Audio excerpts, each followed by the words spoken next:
There we go. Come on. Thanks. Can you hear me now? Please, can you hear me now? Good. Okay. Y'all should be able to hear me now, so we're going to be doing, as previously said, the Lloyd Benson versus Donald Trump hypothetical. Okay. Stupid ad. And for starters, obviously, he would win the left. Lloyd Benson would win the left ghost. And for requests, can you try and at least keep them at least somewhat likely to happen? The only candidate I refuse to include is what's his name?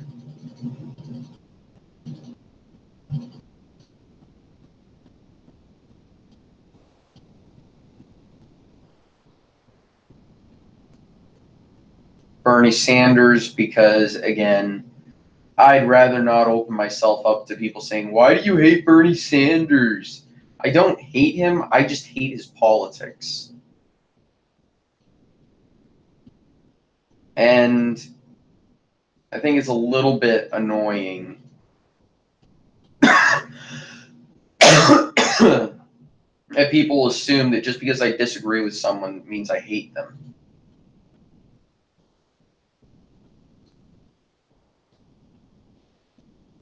I mean, it's not like I hang out with people who voted for Sanders.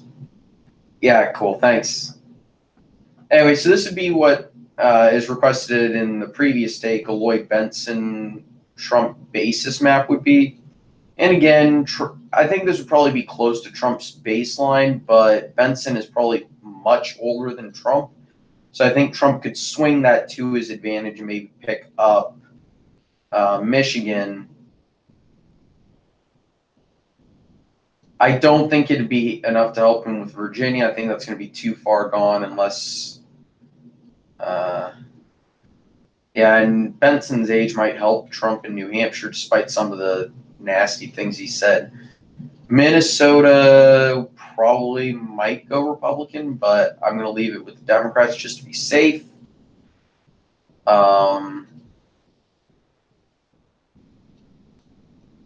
Arizona keeps moving, and actually, I think I give Nevada to Trump in this one.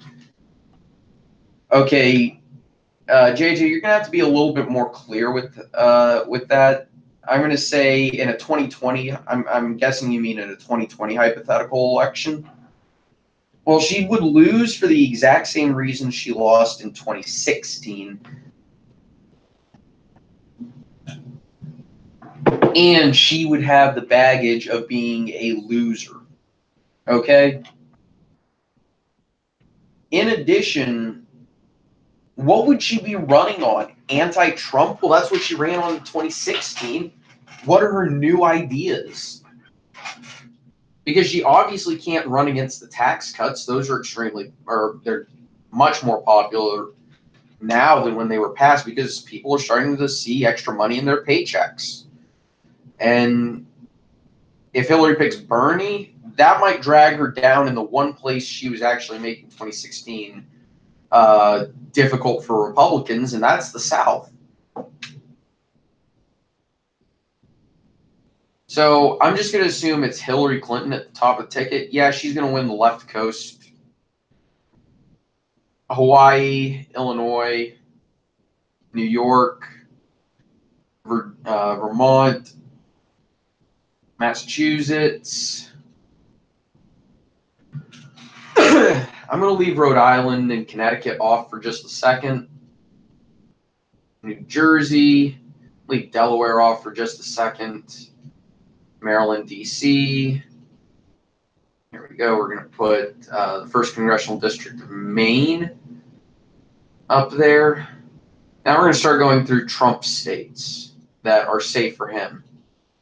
And I'm going to say she has a generic Democrat from the Midwest as her vice presidential pick. And remember, she was competitive in Texas. But in 2020, it's a different story. We'll say a Democrat from Michigan, right? Repeat candidates who have lost previous elections just don't win. Very rarely do they win, and that's only if the candidate in front of them was absolutely horrid. Think John Adams or John Quincy Adams, or the person running against them is extremely popular. Think Andrew Jackson being the the repeat candidate was extremely popular. Again, Thomas Jefferson and Andrew Jackson, Grover Cleveland to a degree, though Benjamin Harrison didn't do himself any favors. Richard Nixon, but that was slightly different. He wasn't running against Kennedy. So obviously Trump would carry Arizona. I'm actually going to put it over 5%. I'm going to give him Nevada. I won't give him Colorado, but I'd say it'd be within 2%, maybe closer. New Mexico, I'm going to keep it. I'm actually going to say that would go away from Trump. I think Texas goes back above 10% by probably a decent amount. Iowa, I'm going to say that's over 10%. Ohio, I'm going to say that's over 10%. North Carolina would be bordering on 5%. Georgia would be still in there, but edging close to 10%. I think maybe 8 or 9% is reasonable there. Florida would be probably as close as it was in 2016. Delaware, I suspect, might dip under 10, but just barely. Probably not with Connecticut. Rhode Island is really weird because it has a lot of swing voters, so it's a very elastic state. So it might dip into the single-digit vote margin.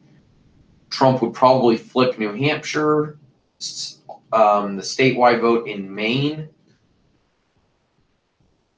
I wouldn't be too surprised. I think he would keep every state that he won in the Rust Belt in 2016. And here's the thing. Unless Clinton picked Tim Kaine again, I don't think she could win Virginia. And Minnesota, I think, would also be a lost cause, as it was actually tighter than the nation. So I could see Trump winning this pretty handedly. And nationally, I think he could even eke out a 1 or 2% lead, which might be enough to flip Colorado. But I'm leaving it there just to be on the safe side. So yeah, Clinton would lose for the exact same reason she lost in 2016. She's unpopular. It would be seen as the DNC shoving a candidate down their voters' throats. She's still corrupt. She still has a ton of baggage around her. She is not charismatic at all. As a matter of fact, she might be the only person in the world with negative charisma.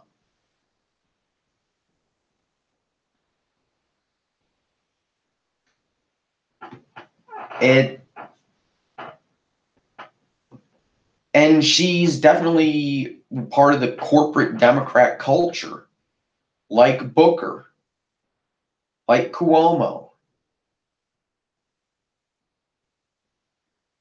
The Democrats that the progressives want to kick out of the party. And honestly, it's one of the few places I do agree with the progressives, is that they need to get rid of the corporate Democrats. It doesn't matter who she picks. If she picks Bernie, you may as well just definitely change these states. You could maybe not go in Colorado that deep. You could change this to a lighter shade of blue. You might be able to keep Minnesota with Bernie, but you probably won't flip Michigan. Bernie would be the worst possible. Clinton and Dick Cheney. Oh, God. Well, then we would have a President Clinton, because Cheney could easily be tied to the Bush administration for the financial crisis. And actually, if we're going to do that, I need to go to the historical elections. Pick 2008. Where's the interactive? Here we go.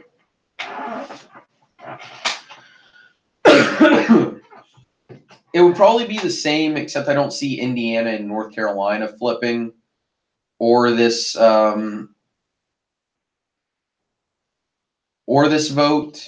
flipping in Nebraska, because I don't see Clinton as charismatic enough to make inroads in those more Republican areas of the nation. But I do see the election going basically the same way in that instance. But yeah, Clinton was not a good candidate. Plain and simple, she wasn't.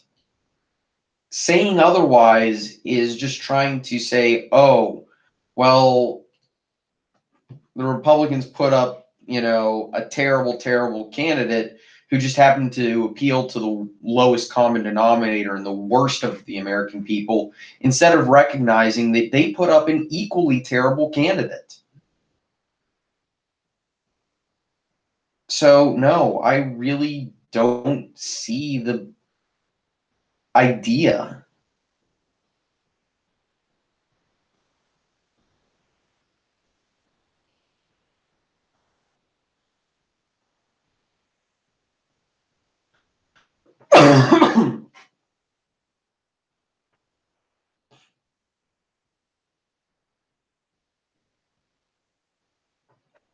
So, yeah, exactly. The ticket would just fail. I think Bernie Sanders, he would do well in the Midwest, but he would fail so miserably in the South, and that includes Virginia. People tend to forget that Virginia is a southern state, through and through, even in northern Virginia. And Bernie does not appeal to Virginia voters, especially in the Tidewater, and apparently not even in northern Virginia. Sherrod Brown might help her in the Midwest, but I don't think the point is, it is still Clinton at the top of the ticket, and that is where the problem lies. A vice president really doesn't affect things as much as a lot of people seem to think. It really only helps in their home state, and only then by about 3%.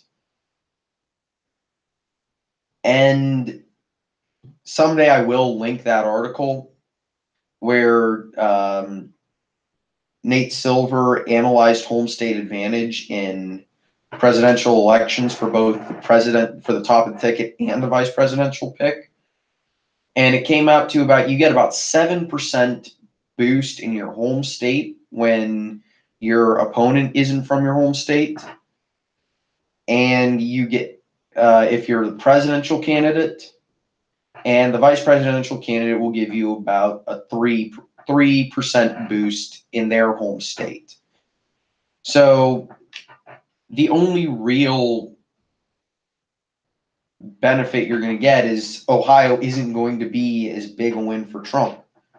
Exactly. Clinton on the ticket equals a Democrat failure. Now, that said, it's going to be hard for the Democrats to pick a candidate, because right now, if you look at who the big primary names are for 2020 with the Democrat Party, they have a Trump problem. The Republicans do too, but the Democrats' Trump problem is unique,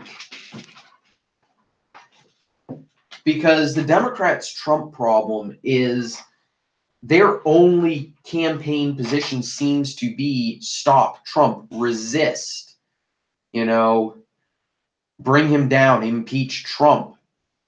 That doesn't sound like a party you want governing, when all they want to do is remove the other party. At least the Republicans had some ideas when Obama was in office. And yeah, okay, so they said that they're primary goal in in Obama's first term was to make Obama a one-term president, but they at least tried. They at least tried to have ideas, stopping the Affordable Care Act until they could get it read at the very least, so they could see what would happen. I'm not going to do any more Clinton predictions because it doesn't help. Even with Florida, which I would suspect that Nelson would help her maybe just barely edge out Trump in that state. Even with Florida, she's losing so badly in the upper Midwest and Virginia that it wouldn't help her at all. She'd still lose.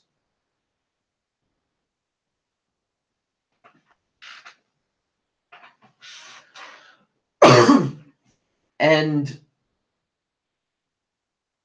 that's the big problem that the Democrats have. Is their Trump problem is they don't have any real ideas of their own that are palatable, that are marketable to the American public. Especially the ones who are trying to race to be the absolute bottom of the barrel when it comes to being anti-Trump. They're either sponsoring. Fine, you really want here. Let's just use the blank map. I'm going to take off the colors. Close. We're going to give Minnesota, Nevada, Virginia, New Hampshire to Trump, Florida to Clinton Nelson. Yeah, it doesn't help in the slightest.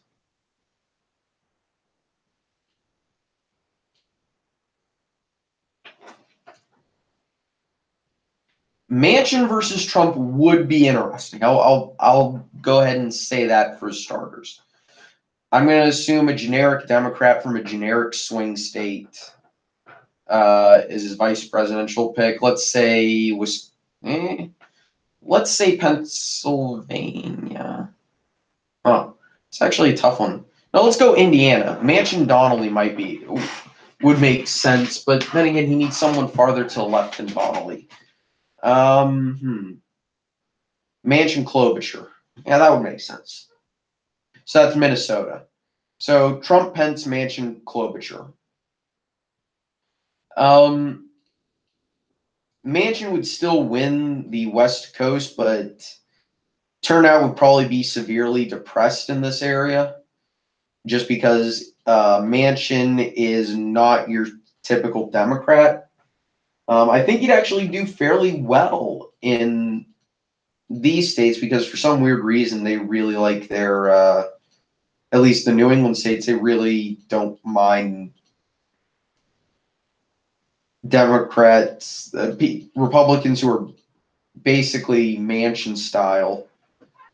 I'm not going to be doing any more Clinton predictions because Clinton would lose every single matchup. There's no point.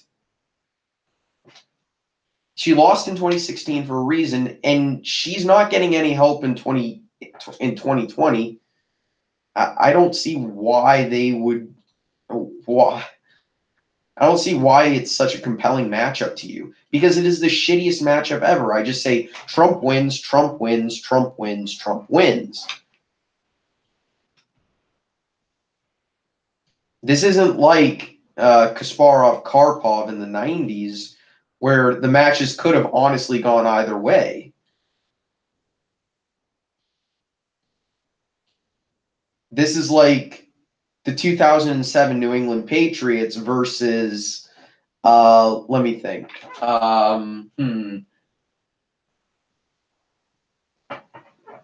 Some random high school team. All you're doing by changing the high school is just changing slight differences in the score. But yeah, Manchin might be able to make West Virginia somewhat competitive. So I'm going to leave that there. But West Virginia has become super deep red. Manchin's about the only Democrat they actually like there. I do think Manchin would be he'd be somewhat competitive in some southern states. I think he would be able to at least try to make it competitive. I do think he would win in Virginia. He's pretty popular here from what I can tell, at least in my area. I think he'd be able to at least somewhat make the Midwest competitive again. I'm actually going to give him Pennsylvania, New Hampshire for sure.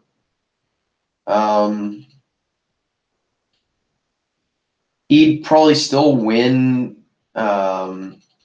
He'd win Maine statewide. I'll give that to him. Probably by a wider margin. Yeah. I'll give him Michigan, Minnesota. I still think Wisconsin is a bridge too far these days for the Democrats. Indiana would definitely be competitive. Montana might be competitive. Arizona definitely, but that still puts Trump over 270. But I definitely think Manchin could do this because the area he would be more competitive in the swing states. The only areas where he's going to lose votes are here in states that are already so far blue that he doesn't need to worry about them. So yeah, the 2016 election between Jimmy Carter and HW, that would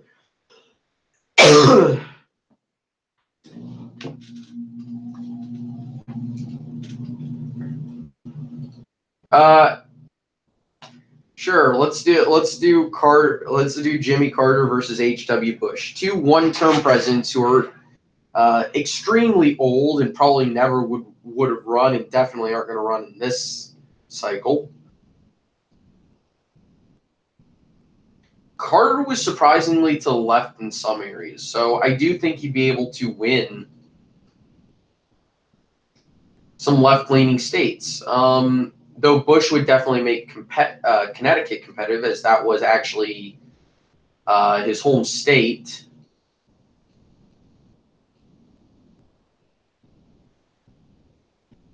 I'm not sure if Bush could win Maine, but he was one of the last Republicans to win. You know what? I'm going to say he would just barely pull out this rural vote in Maine.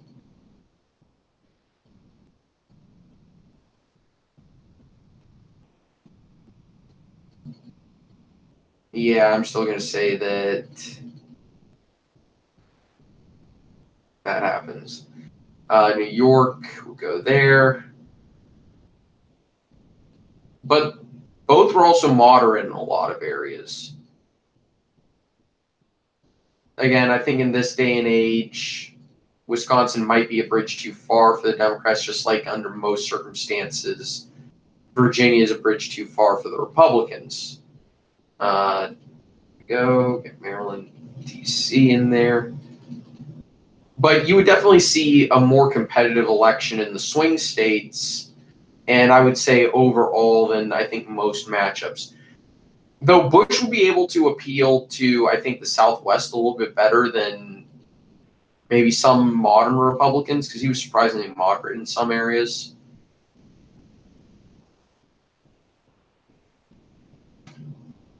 I'll give Carter Colorado. I think that makes sense. Texas would go to HW. Go.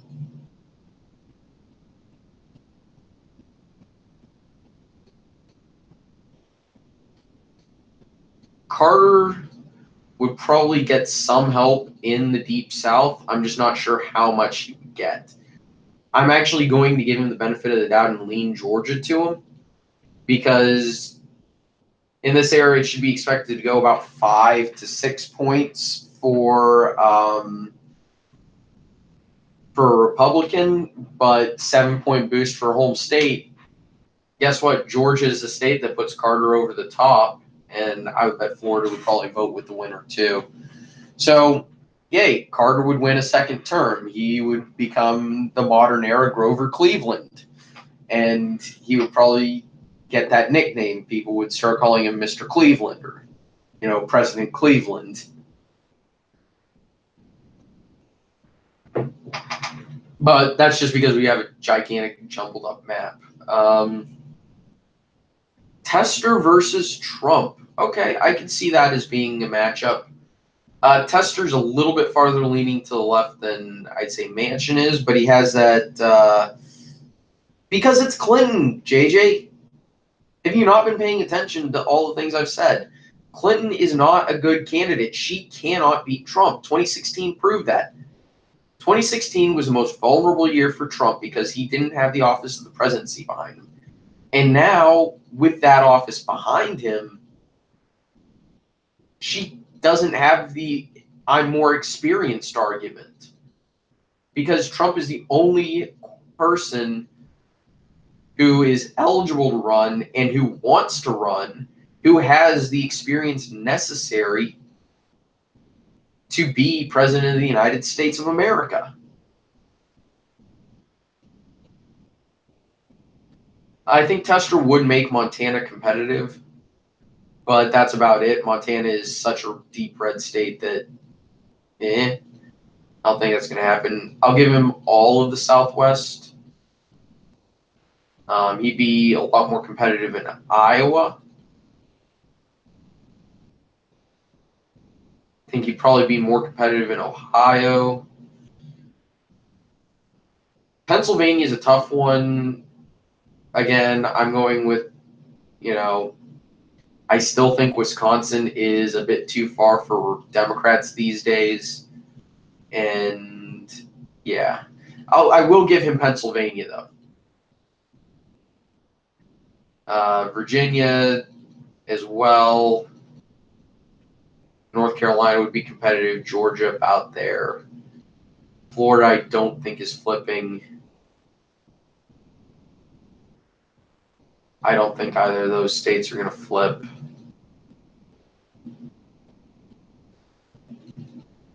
Flip those a bit too far. Goodness gracious. There we go.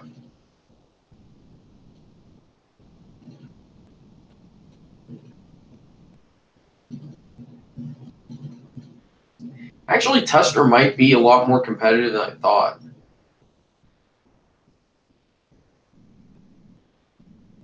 But I still think it would be just on the edge. John Bell Edwards versus Trump. Basically, I think it's the same thing with a lot of these maybe offbeat candidates. I think John Bell Edwards would make Louisiana competitive, but beyond that, I don't think anything. And I don't think he's the candidate who could appeal to the Midwest in the same way that Trump could. So even if you were to give him the benefit of the doubt and say he'd be able to turn out North Carolina Democrats and other Southern Democrats, I'm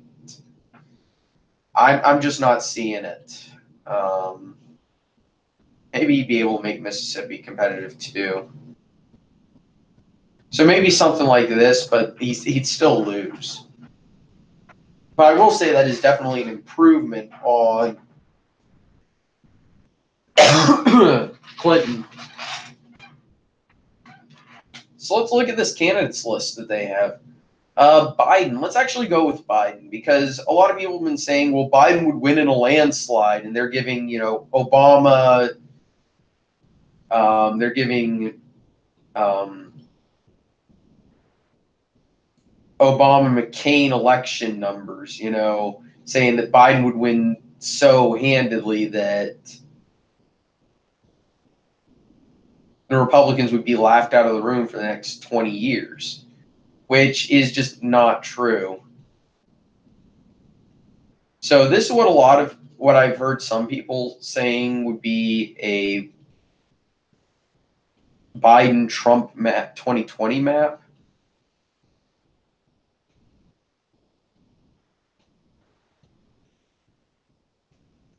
Saying, oh, he's going to win Arizona. He's going to win that vote in Nebraska.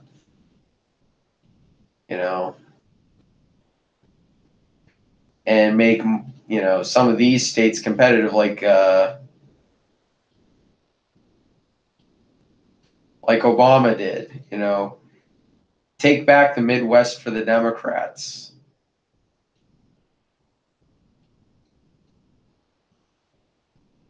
Win Ohio, win Indiana.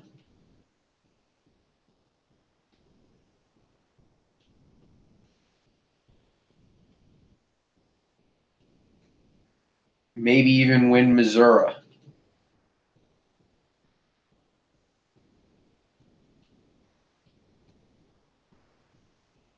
And just, I have to laugh at this type of thought. Can he win? Yes, obviously. I don't think I would be too surprised. I would be a little surprised to see any Democrat win. I even say some say he could flip Georgia.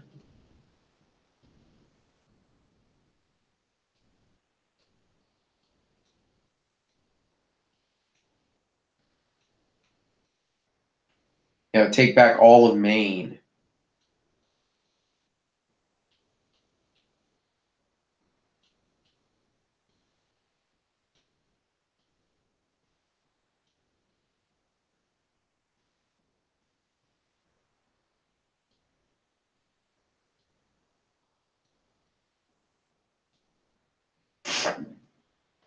And do something like this to Trump. Maybe not that far. I'll give Trump back in Missouri. But at least they think Biden can make Missouri competitive. I'm sorry, this is way too optimistic.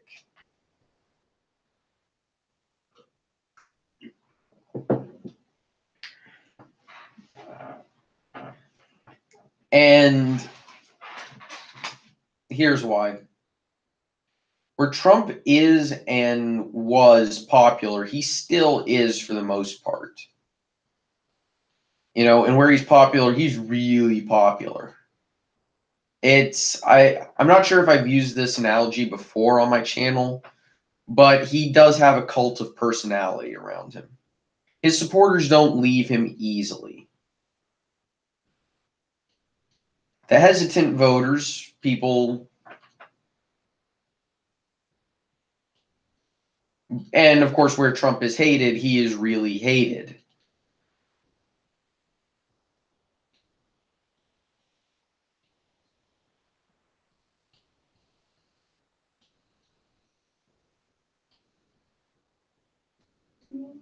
So I think Trump's baseline, or Trump's floor, not baseline. I've already done the baseline. Everybody knows that baseline that I did. Trump's floor, on the other hand, is, in my opinion, the Mitt Romney map.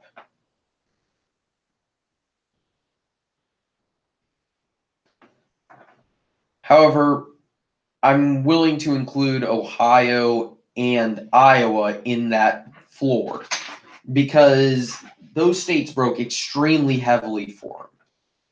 And he's still at least semi-popular there, probably slightly more so than nationally, where Trump averages about 42, 43% when you adjust for, likely voters versus all voters.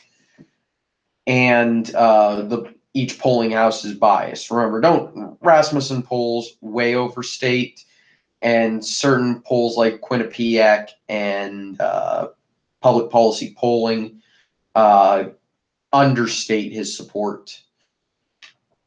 So Biden, his home state is Delaware, or is Pennsylvania, even though he was a senator from Delaware. So I'm going to give a slightly more. I'm going to give him a home state advantage, but not enough, not the full credit home state advantage in Pennsylvania.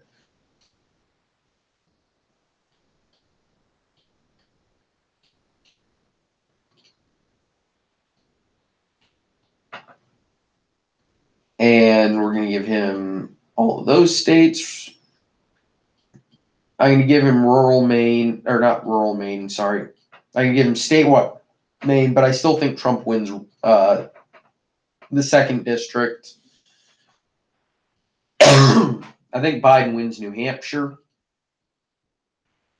And now we get to swing state. Well, I don't even want to consider New Mexico a swing state. I still do, force of habit from many, many, many years ago. From many, many years of calling it a swing state. Colorado, I think that's fair to give that state to Biden. With the way Biden's been going after guns, I'm not sure if he'd be able to pick up Nevada, which kind of has a much crazier gun culture than I think a lot of people actually know about. There is actually a festival dedicated to machine guns there. So, and it's in the Vegas area. So I'll give Trump the benefit of the doubt and say that Biden might not be able to appeal to the Nevada voter. We'll go ahead and be. Actually, that makes perfect sense for him to actually do well in the upper Midwest Rust Belt area. I'm going to hold off on Wisconsin because that is a weird state. Florida tends to vote for the incumbent, and really, this is a tough one. I think Biden would definitely carry Virginia. I'm not sure by how much, but Biden would probably carry Virginia. Wisconsin, whoever gets this state gets the presidency in this one. And I think recent voting history shows that Wisconsin is just becoming a red-leaning swing state at the very least. And I definitely think Wisconsin is a Trump state, if that makes any sense. Generally, his approval ratings in the Rust Belt and Upper Midwest are higher than they are nationally. And I think that would be just enough to put him over the top. Though you could definitely make arguments for Biden winning, like Wisconsin. I definitely am not going to discount Biden's chances of winning. I'm just skeptical that Trump is not the favorite.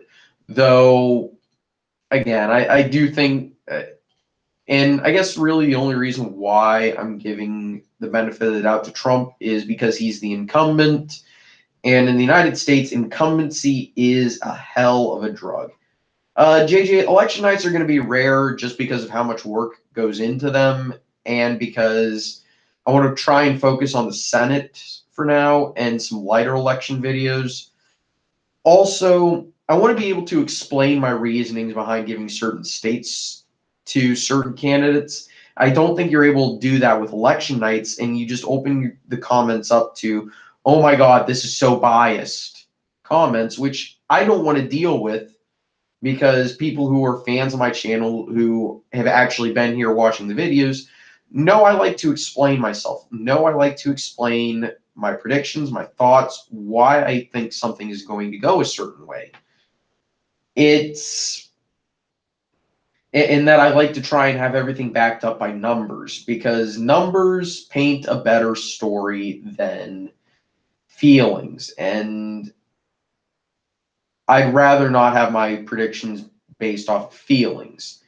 Unfortunately, sometimes the numbers point me to a direction where, oh, I have, a state that the numbers tell me is going to be 100% true toss-up, true pick-em. Guess, it's anyone's guess as to who's going to win it. And I do have to use my gut feeling.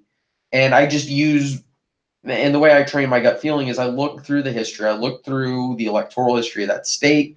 I look through what, whether or not that state or that group of people they represent, that district, tends to like incumbents, and and stuff like that, how they've been trending. I try and make the best predictions I can based off of that, but sometimes I do have to take a shot in the dark.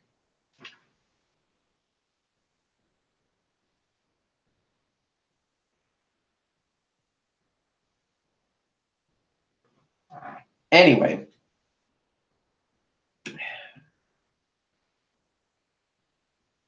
pull up the Senate. Well, I covered it at the beginning, but I guess it deserves me explaining what I was doing. So this is every state that I've called so far.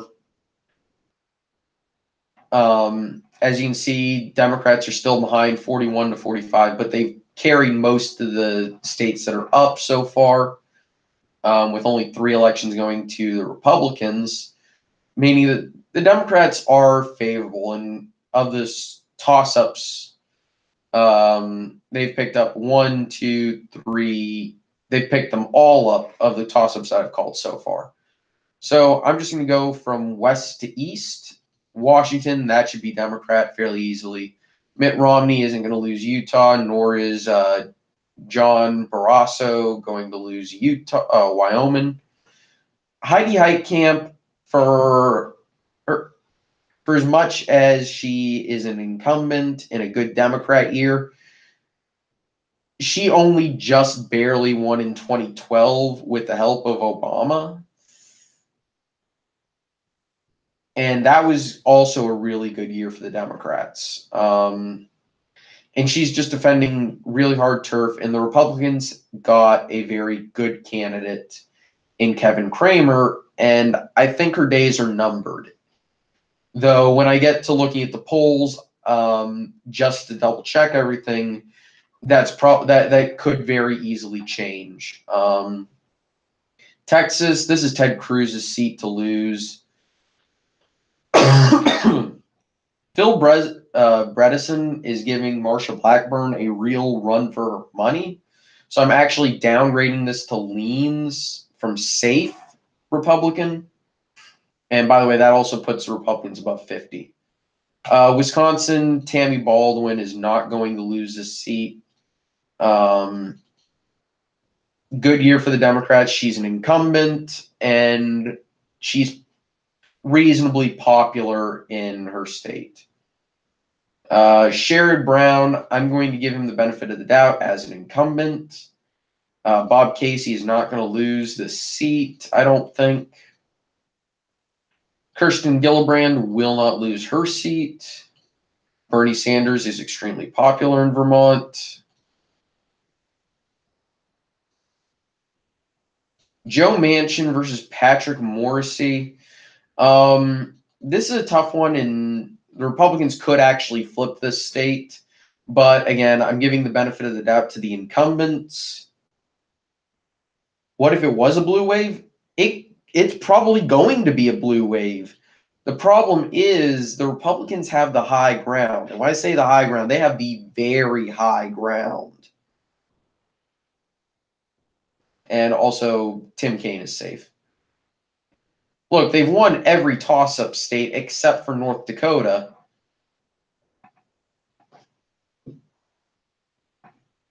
And they were, they did flip 2 seats, Nevada and Arizona. And sure, they lost one, but again, they flipped 2 seats. They played as much defense as they could. I mean, in the House, they were expected to easily flip that. And I'm sorry, but when we look at a blue wave in the Senate this year, it really could be the Democrats only get a net gain of 1 seat. They're not going to win Texas. Texas and Utah are going to be, well, okay, Texas isn't outside the realm of possibility. Utah is, especially with Mitt Romney. Mitt Romney's crushing Jenny Wilson 70-20 in the only polls I've seen of that state. And the congressional ballot, I may actually need to pull up 538 for this.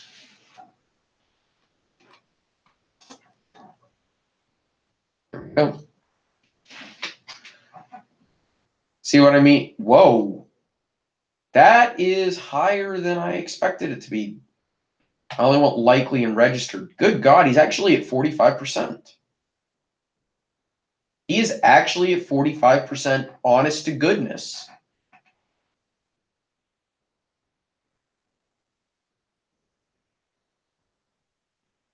Wow.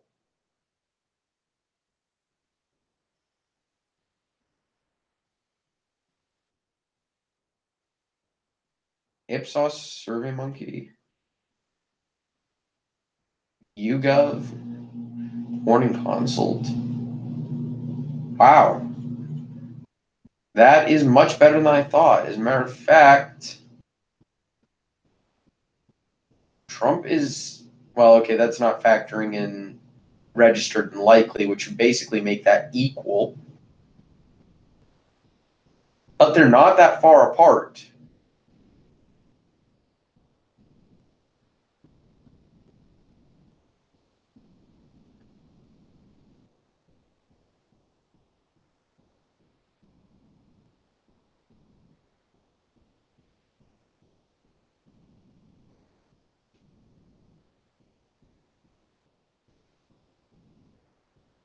Okay, anyway, congressional, wow.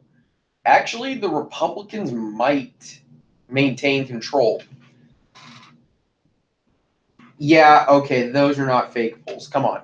It's fucking Utah. I don't like to cuss on this channel as much as I used to because, damn it, YouTube, quit putting in language controls. But seriously, it's fucking Utah. The state would vote red if Jesus Christ was running as a Democrat.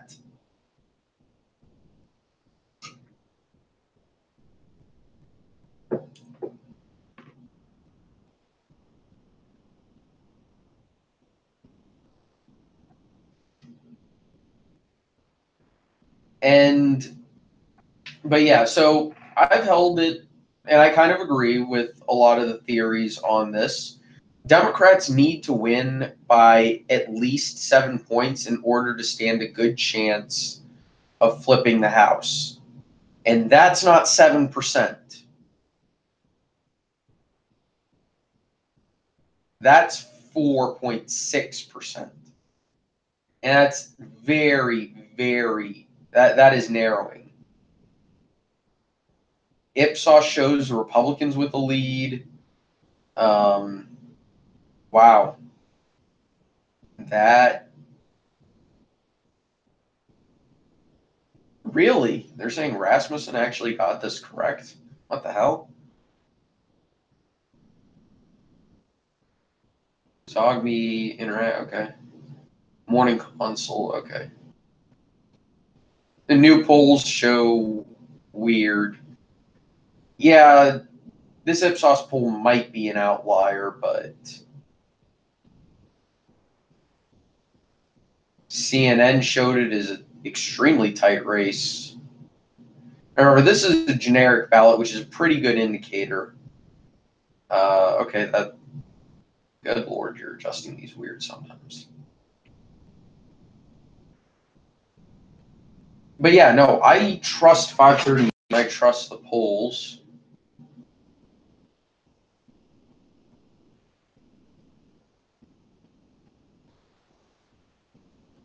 Very few voters actually read Trump's tweet. Yeah, that's believable.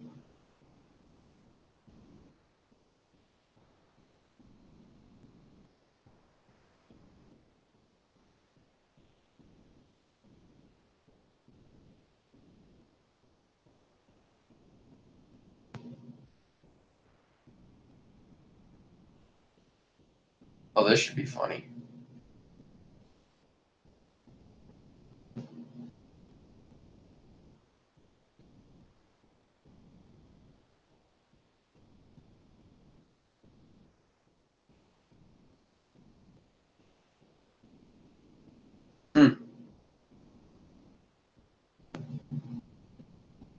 Sorry, I'm looking at some of this, but yeah. Why not Jenny? Well, let's see. Democrat in Utah. Do I need to say anything else? Honest question. Do I need to say anything else? Democrat in Utah. She won't win.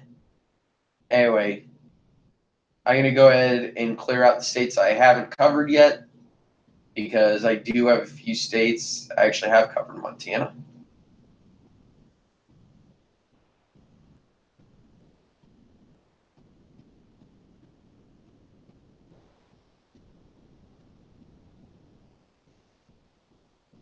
Actually, I have covered Ohio. No, I haven't. I have covered Michigan.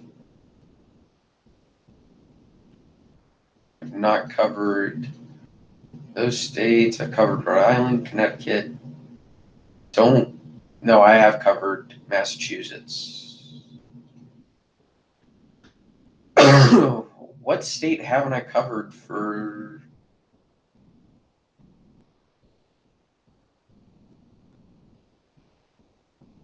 No, I covered all of these, I guess. Oh, Rhode Island. Duh. Okay. Democrat in Utah versus very popular Republican in the state of Utah.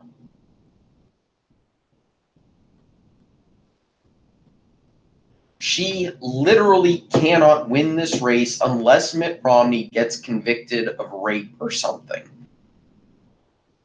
with undeniable evidence. And even then, remember, Doug Jones only won the Alabama Senate race because Roy Moore is a pederast.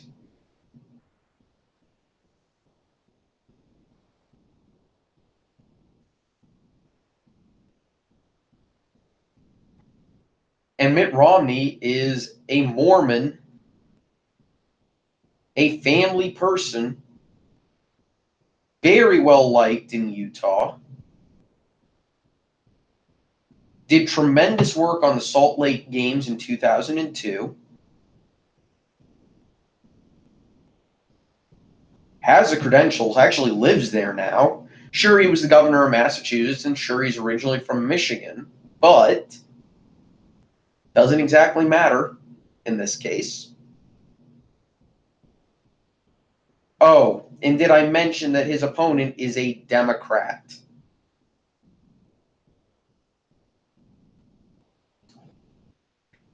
Exactly. Okay, I don't really think I need to go any further into detail because there's no point. Every argument that could be brought up indicates that he would win. Pretty handedly, too. It's going to be an embarrassing loss for Jenny Wilson, but that's not her fault. You know, nothing she could do other than get Mitt Romney in a compromising situation with his 20-year-old intern is going to change the fact that she's going to lose. Ooh, Bob Dole versus Dukakis in 88. Well, Bob Dole could run on Reagan. Okay, so that'll be the final one I do today because I do have some errands I need to run. But that's actually a good one, Nixon Kennedy. I'll do that one. So let's go to 88. Use interactive map. And we're going to go out to a blank map.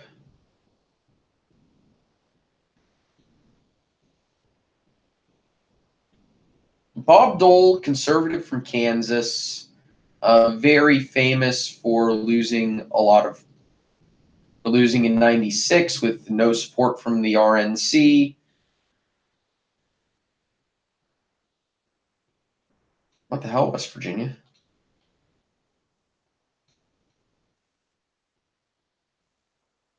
Oh, heh. Faithless elect. That would explain a lot.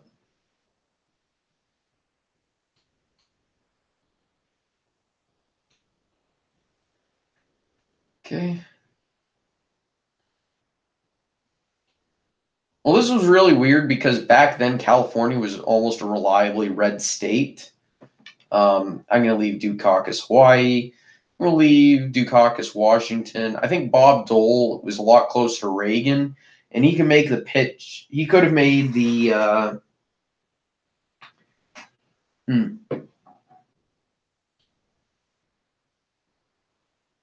I think you can make the pitch that, a vote for me is a vote for Reagan, essentially, that I am Reagan, not so I'll put this as Dole. There we go. So I think he'd be able to convince the majority of the nation to vote for him for that reason. I don't think he'd pick up Minnesota. I think he'd get Wisconsin, but just barely.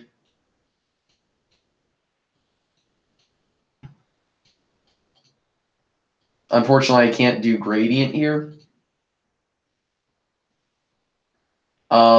West Virginia was a super blue state. We'll leave Illinois there. Trying to remember.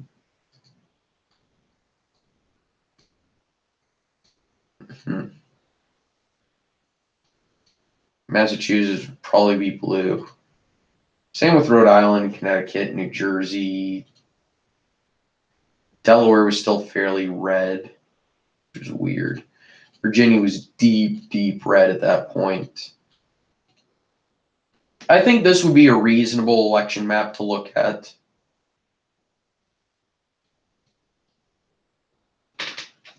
If it was Bob Dole, I think the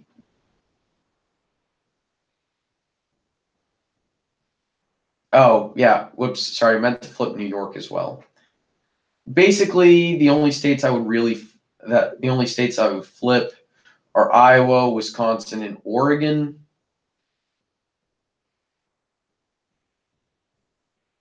Probably Connecticut and Maryland. I think this would be a reasonable prediction for Dole versus Dukakis, because I think Dole would be able to present himself as closer to Reagan than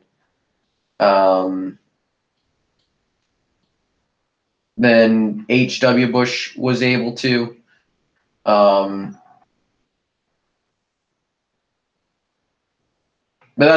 that is about it.